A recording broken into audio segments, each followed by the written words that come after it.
just because I'm like damn near perfect and godlike and I pull tarot like a fucking god doesn't mean that I don't misinterpret the cards sometimes. True story. I know it's hard to believe. I just had an experience. I was doing a parent reading for a lady, and she's kind of, we're going through like a what kind of mother is she, and what are her flaws, what are her strengths, what can she work on. I kind of go in depth. It's this new thing I've been kind of looking into to help mothers sort of advance their parenting journey, and you know, it's kind of how I did my shadow work, and it really has helped me a little bit. I'm still very flawed, extremely flawed in parenting, my God, but I love my babies, and so I'm willing to face the demons and try it. So anyways, I'm helping her, and this card comes up, and even though Spirit gave it to me correctly, sometimes I interpret it wrong. And guys, you have to understand that tarot is based on intuition. It's based on card combinations, the order that it came out in. It's based on if it's paired with something else. It could be upright, it could be reversed, it could be a shadow card, it could be when I split the deck, it could come out last minute, it could fly on the floor, it could be neutral. And there's a lot of different ways to interpret it. And so I do my best with my intuition, and you know, I have a 99% accuracy rate. However, I am willing to hear you out if you say, well, you're saying this about me, but that's not true. Now, keep in mind, I can tell when you're in denial. I can tell when you're projecting. I'm still psychic, guys. I can still read emotions. However, in this case, I was reading along and reading what kind of parent she was and kind of what she needed to work on. And I kept seeing Queen of Wands, and I kept seeing Six of Wands.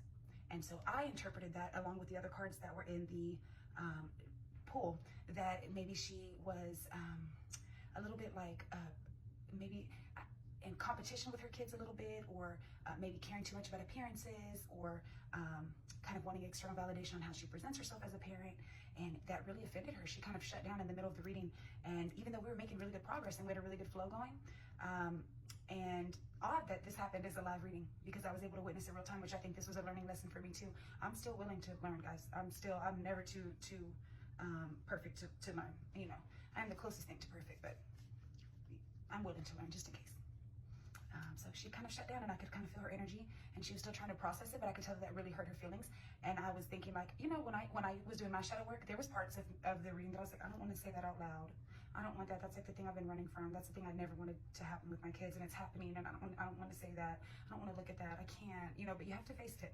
And so I'm thinking that it felt different though. It didn't feel like that, and it didn't feel like embarrassment, and it didn't feel like denial.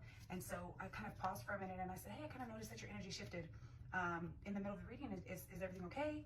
Did I say something wrong? Did I say something that maybe triggered you a little bit? Or she said, no, it didn't trigger me. I'm just really, I don't think that's accurate. And I said, oh, like all of it, or which part? And she said, everything has been accurate except for that one part. I just don't agree with that. And she said, I am trying to be honest with myself, and I don't see myself that way.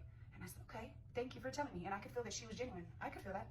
I didn't think that she was trying to run away from her. You know, the whole reason she booked the reading was to fix herself and to face her shadow. You know, she's doing shadow work. She's taking those skeletons out of the closet. She's looking at it. So it'd be kind of pointless to be in denial. So I really took her word for it. And I said, okay, give me 1 second. I kind of sat with the energy. I did a couple clarifying pulls. And it turns out that she actually does praise her children very much so. She's not in competition with them at all. And the Queen of Wands was mostly just coming out to kind of say that she just was very confident. She's very magnetic. And that she just kind of wanted to lead by example for her kids. And that ended up being very true. And the Six of Wands was not necessarily about external validation, but Spirit was just kind of wanting her to, even though she was very proud of them internally, and she would always think like, wow, my kids are so this and they're so great. She just didn't say it out loud a lot. She just kind of got wrapped up in her day-to-day schedule, and she just didn't give them enough individualized attention. So she had 4 kids. So she just kind of wanted to, Spirit just kind of wanted her to pause a little bit and pay individual attention to each kid and give them their kind of flowers where they're due. So that wasn't the case at all, how I interpreted it. So I apologized, of course, and I was willing to hear her out. So guys, if I'm ever doing a reading for you and you feel like, that's not true. I don't think I'm better than anybody else. I don't think I know everything just because I have cards. It's very possible for me to misinterpret sometimes. Okay, please, even if it's a small detail, if it means a lot to you, bring it up and let's look at it. I'm always willing to look at it. I can tell when you're in denial. I can tell, so don't do that. But if you really do feel like maybe you read that wrong, or you maybe just kind of read half of it and not the whole thing, and it's kind of making it sound funny, or maybe you ran those cards as a combination and you looked at it a certain way and it wasn't that at all, please tell me, and I'm willing to work through it. You know, there's a reason why I just do recorded readings and I send them to y'all. I like to really be in the energy, and I don't like to get interrupted. But in this case, it was a live reading. I'm venturing out and doing it, so I'm glad that it went that way. It was a learning moment for me, and I really appreciated her being open and honest. And you know, a lot of people maybe wouldn't have said anything, or maybe got mad, or you know, it wouldn't. You know, we're doing this reading for her so that she can progress, so that she can evolve as a parent. You know, because we're all flawed. We're all flawed. And so yeah, it was beautiful, and I'm glad that she brought that to my attention. as with anything, guys, please use your discernment. And if what I'm telling you is not true and you know that it's not true, please tell me. I'm not trying to just project shit onto you and make you be a bad guy. I know that we're all flawed and I like us to be honest with ourselves and stuff, but I would never want to say anything that was not you. And I would expect you to use your discernment and speak up for yourself if you need to. So if I've ever done a personal reading for you and I've sent it to you and you say, that's not right, Brooke, please tell me.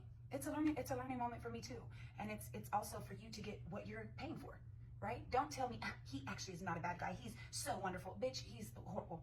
I'm not going to change my mind on that. I mean, it's literally in the cards over and over again. Come on. My spirit team is like, looking, girl, she's in denial. I can tell when it's that. But when it's something like, especially where it's a sensitive topic like parenting,